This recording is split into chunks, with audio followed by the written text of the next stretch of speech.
குழம்பு கொத்தமல்லி புதினாலாம் போட்டு பச்சை சிக்கன் குழம்பு செய்ய போகிறோம். ரொம்ப டேஸ்ட்டாக இருக்கும். நீங்களும் கண்டிப்பாக ட்ரை பண்ணி பாருங்கள். அதுக்கு முன்னாடி நம்ம சேனலை சப்ஸ்கிரைப் பண்ணாதவங்க மறக்காமல் சப்ஸ்கிரைப் பண்ணிடுங்க. பக்கத்தில் இருக்க பெல் பட்டனை கிளிக் பண்ணிடுங்க. வாங்க வீடியோக்குள்ளே போகலாம். எப்படி செய்யுதுன்னு பார்க்கலாம். சிக்கன் பச்சை குழம்பு வைக்க போகிறோம். அதுக்கு பார்த்தீங்கன்னா புதினா கொத்தமல்லி சேர்த்து தான் வைக்க போகிறோம். அதுக்கு என்னென்ன தேவைன்னு ஃபஸ்ட்டு பார்த்துடலாம். பாருங்கள், 1 kg சிக்கனை வந்து எடுத்து நம்ம நல்லா மஞ்சள் தடவி கழுவி வச்சுருக்கோம்.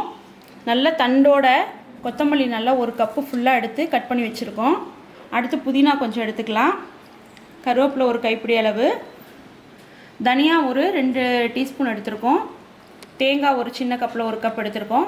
தக்காளி பார்த்திங்கன்னா ஒரு 3 பெரிய தக்காளியை பொடியாக கட் பண்ணி வச்சுருக்கோம். 2 டீஸ்பூன் மிளகு, 2 டீஸ்பூன் சீரகம், 2 டீஸ்பூன் சோம்பு, பெரிய வெங்காயம் நல்ல பெரிய வெங்காயமாக ஒரு 2 வெங்காயத்தை நல்லா பொடியாக கட் பண்ணி வச்சுருக்கோம். அதுக்கப்புறம் பார்த்திங்கன்னா பட்டை, கிராம்பு, ஏலக்காய், கொஞ்சமாக வந்து அன்னாசிப்பூ, பூண்டு பார்த்திங்கன்னா ஒரு 2 முழு பூண்டை உரித்து வச்சுருக்கோம். இதுக்கு வந்து நம்ம மிளகாத்தூளோ எதுவுமே சேர்க்க போகிறதில்ல. ஸோ அதுக்காக பச்சை மிளகாய் தான் சேர்க்க போகிறோம். அது பார்த்திங்கன்னா காரத்துக்கு ஒரு 15 பச்சை மிளகாய் எடுத்துருக்கேன். உங்களுக்கு எந்த அளவுக்கு தேவையோ அந்த அளவுக்கு எடுத்துக்கோங்க. ஒரு துண்டு இஞ்சி, நல்லெண்ணெய் 1 கப் எடுத்துருக்கோம். உப்பு தேவையான அளவு. வாங்க எப்படி செய்யுதுன்னு பார்க்கலாம். இப்போ பார்த்திங்கன்னா எண்ணெய் ஊற்றிக்கலாம். 2 குழிக்கரண்டி. கொஞ்சம் எண்ணெய் வெங்காயம்லாம் வதங்கணும். அதுக்காக 2 குழிக்கரண்டி எண்ணெய் ஊற்றிருக்கேன். நல்லெண்ணெய் தான் ஊற்றிருக்கேன். அதை ஊற்றினதுக்கப்புறமா நம்ம அதிலேயே வந்து பார்த்திங்கன்னா மல்லி விதையை போட்டுடலாம். 2 டீஸ்பூன் மல்லி விதை, 2 டீஸ்பூன் சீரகம், 2 டீஸ்பூன் சோம்பு, அதுக்கப்புறமா பட்டை, கிராம்பு, ஏலக்காய் எல்லாமே. இது மிளகு 2 டீஸ்பூன். நம்ம இதெல்லாம் தாளித்து விட்டுட்டு தான் அரைக்க போகிறோம். அடுத்தது பார்த்திங்கன்னா பூண்டு பல்லு சேர்த்துக்கலாம்.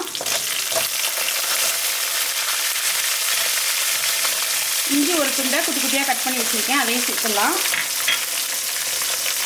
அடுத்தது வெங்காயம். இது எல்லாத்தையும் ஒன்றா சுருளை வதக்கிட்டு தான் நம்ம வந்து அரைச்சி தாளிக்க போகிறோம்.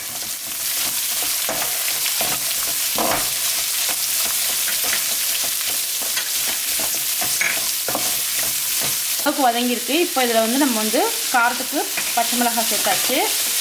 பச்சை மிளகாய் சேர்த்துட்டு அதுக்கப்புறமா நம்ம வந்து தக்காளி சேர்த்துக்கலாம். புளிப்புக்கு தக்காளியும் சேர்த்தாச்சு.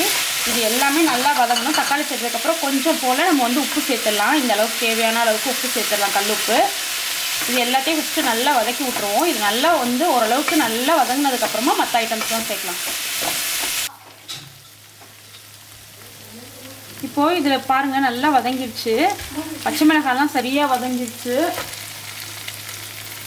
இப்போது இதில் கொஞ்சம் தேங்காய் சேர்த்துக்கலாம். அதில் தேங்காய் பால் எடுத்தும் சேர்க்கலாம், பட் நான் அப்படியே சேர்க்குறேன்.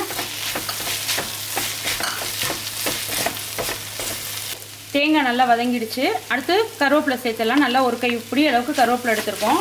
இது எல்லாமே கொஞ்சம் கடைசியாக தான் சேர்க்கணும், கருவேப்பிலை கொத்தமல்லி எல்லாம். இப்போ புதினா சேர்த்துடலாம். அடுத்தது கொத்தமல்லி. கொத்தமல்லி நல்லா தண்டோடையே சேர்த்துக்கோங்க. இந்த மாதிரி சேர்த்து சமைக்கிறப்ப நம்ம என்ன அரைச்சிட்டு தான் சமைக்க போகிறோம், அதனால் இதை தண்டோடையே சேர்த்துக்கலாம். இது எல்லாமே நல்லா ஒன்றா அந்த தலையெல்லாம் வந்து நல்லா இந்த நம்ம ஏற்கனவே வதங்கினதோடு சேர்ந்து வதங்கிடுச்சுன்னா நம்ம அரைச்சிடணும்.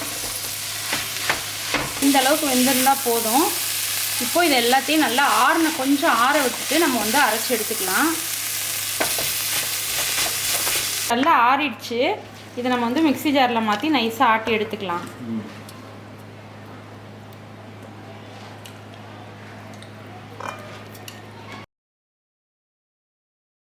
இதை நல்லா ஆட்டி எடுத்தாச்சு. இந்த மாதிரி இருக்கும். நல்லெண்ணெய் சேர்த்துக்கலாம். எண்ணெய் நல்லா சூடாயிடுச்சு. அதில் நம்ம அரைச்சி வச்சுருக்கிற இந்த மசாலாவை சேர்த்துடலாம். இதை நல்லா நம்ம வந்து கொஞ்சம் நேரம் வதக்க போகிறோம்.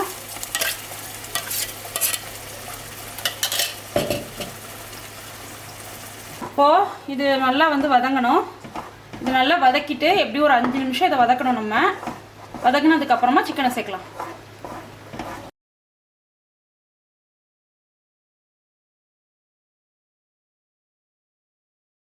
அப்படியே சிக்கனையும் சேர்த்து நம்ம வந்து வதக்கலாம் அப்படியே கையோட. மசாலாவோட சிக்கனும் சேர்த்து நல்லா பிடிச்சிக்கும்.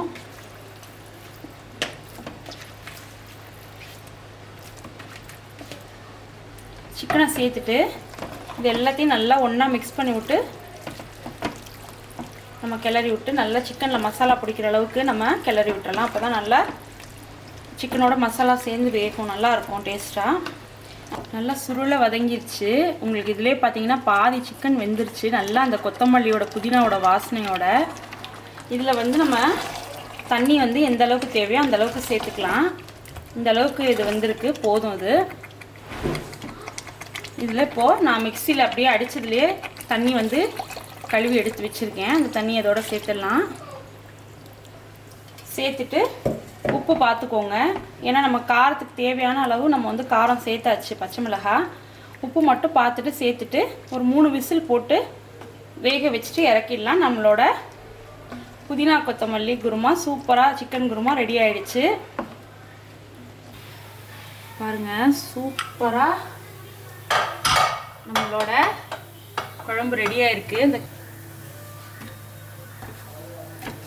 பாருங்கள், சூப்பராக இருக்குது. வாசனையே ஃபஸ்ட் கிளாஸாக இருக்குது. எப்படி இருக்குது பாருங்கள். வாவ்!